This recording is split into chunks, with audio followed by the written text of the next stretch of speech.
I want to look at f over g times h. And I'm going to take the derivative of this. So what is the rule here for the derivative? So the way to do this is to first identify how many functions there are. There's 1, 2, 3. There's 3 functions. So we're going to write these out 3 times.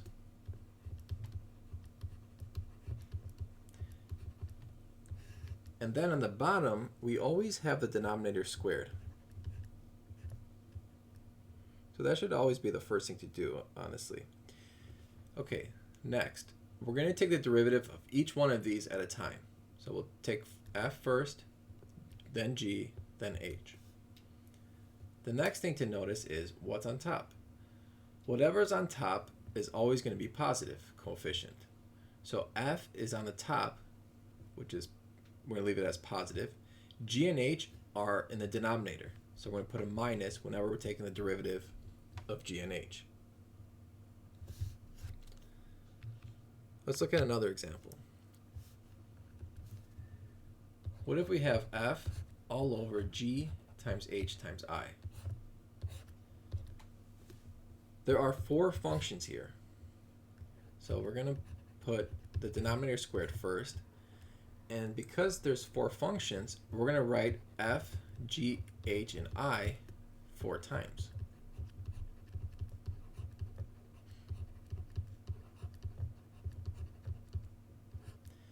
Next thing, we're going to take the derivative of each one of these at a time. So we're just going to go in order. We're going to take the derivative of f, then g, then h, then I. Last thing is to see what's in the numerator, what's in the denominator. F is the only one in the numerator, so the coefficient of f is going to be positive. The rest are going to be negative. So for the derivatives of g, h, and I, we're going to have a -1 as a coefficient.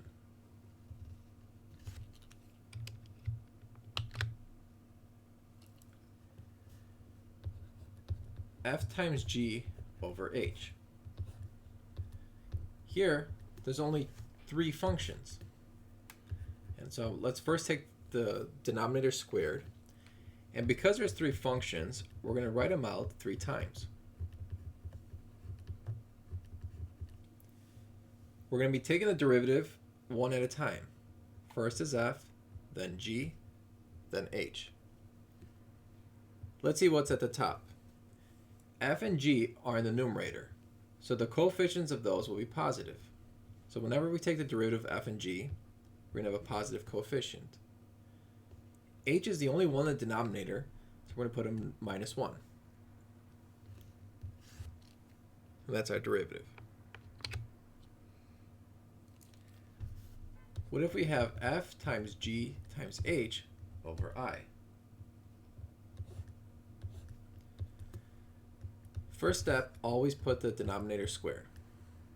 Next, identify how many functions there are. There's 4 functions. So we're going to write these out 4 times.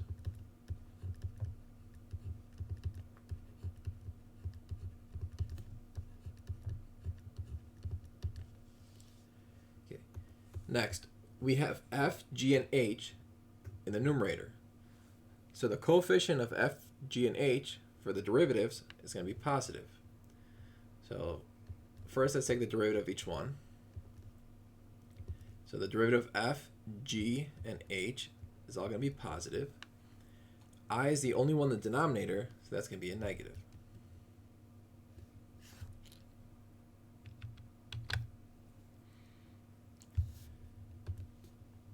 Next, we have f times g over h times I. Let's take the denominator squared, and we're going to write out f, g, h, and I 4 times, since there's 4 functions.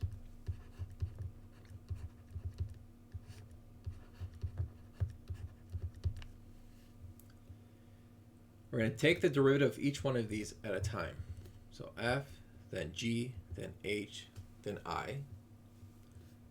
F and g are the numerator, so whenever we take the derivative of f and g, we should always have a positive coefficient. H and I are the denominator, so when we take the derivative of H and I, we're going to have a negative as a coefficient.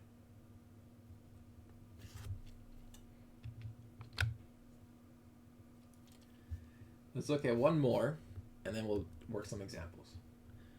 So f times g over h times I times j. This one has 5 functions.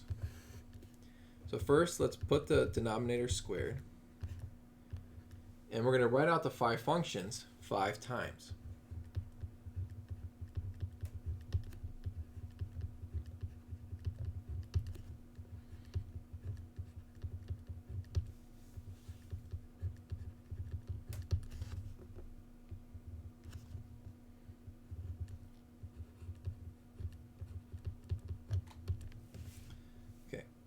Next thing is taking the derivative.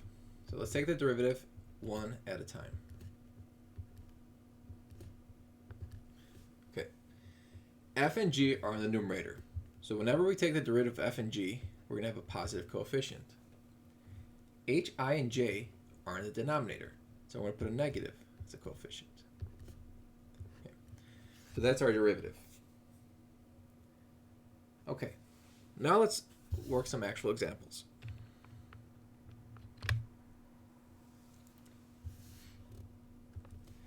First one, we're going to have sine of x times e to the x all over natural log of x. So this one looks like f times g over h. So the derivative of this is going to be, well, let's do the denominator squared first. And then there's 3 functions, f, g, and h. So we're going to write them out 3 times. Let's take the derivative of each one at a time. F and g are in the numerator, so whenever we take the derivative of f and g, it's going to be positive. H is in the denominator, so that's going to be negative.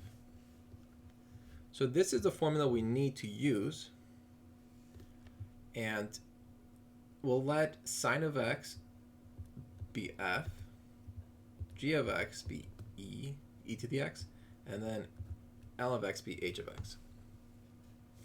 So let's take the derivative now. So the derivative of sine is cosine. Then we're going to have e to the x ln of x plus f times the derivative of e to the x is just e to the x, and then times h ln of x minus f is sine of x, g is e to the x, and derivative of h, so the derivative of ln of x, is 1 over x. And we're going to divide all that by ln of x, quantity squared. And if we really want, we can pull out a e to the x. We'll have cosine of x times ln of x plus sine of x times ln of x minus 1 over x times e to the x all over ln of x quantity squared. So this is our final answer.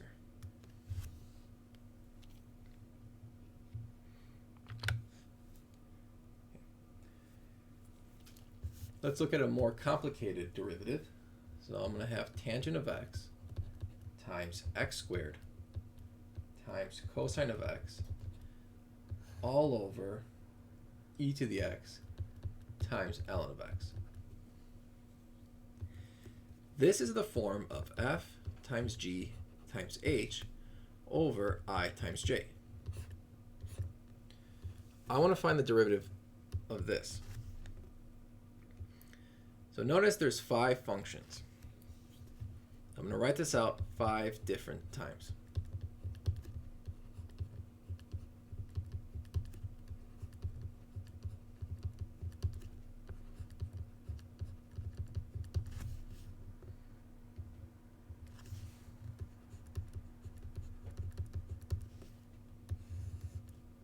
And then we should always start with the denominator squared.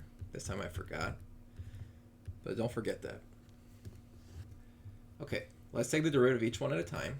F, G, H, I, and J. F, G, and H are on the numerator, so we're going to do plus for those. And then I and J in the denominator, so the derivative of those will be minus. And now let's classify what we have. So here we'll have F will be tangent of x. G is going to be x squared. H is cosine of x. I is e to the x. And J is ln of x. So all we have to do is just use the formula and plug it in. So the derivative of tangent is secant squared. And then we're going to multiply it by G, H, I, and J. Okay, plus, now we want to do F. So I'm just going to do this vertically. F is tangent. G prime, so that's 2x. H, I, and J.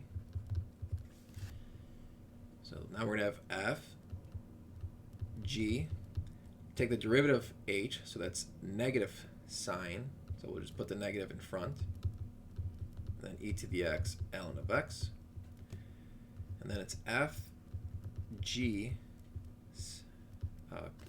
cosine, so H, and then the derivative of I, so the derivative of e to the x is just e to the x, and then ln of x, and then finally we're only going to be taking the derivative ln of x,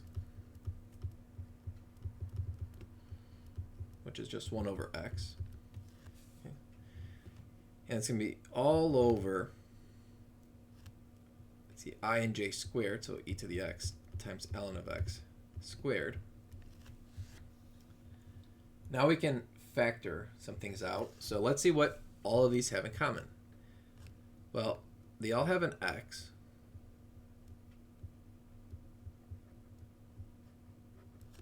So I'm going to pull that out. And they also have an e to the x.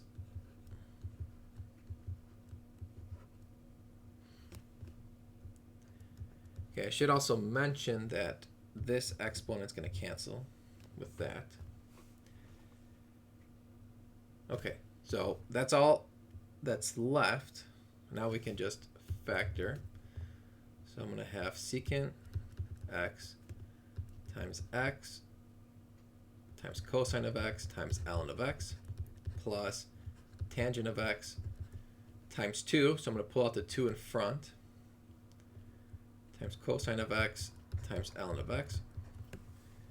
Okay, now this is minus, so I have a negative tangent of x times sine of x times ln of x. Tangent of x times cosine times natural log x. And the last one, tangent of x, cosine of x, and that's it. So I should extend this, and then we have e to the x ln of x squared, so that's going to be e to the 2x times ln squared x. So e to the x goes away, this 2 goes away, so yeah, I'm not going to rewrite it, but that's just going to be okay. So actually I don't know where this came from. Yeah, so this is the derivative.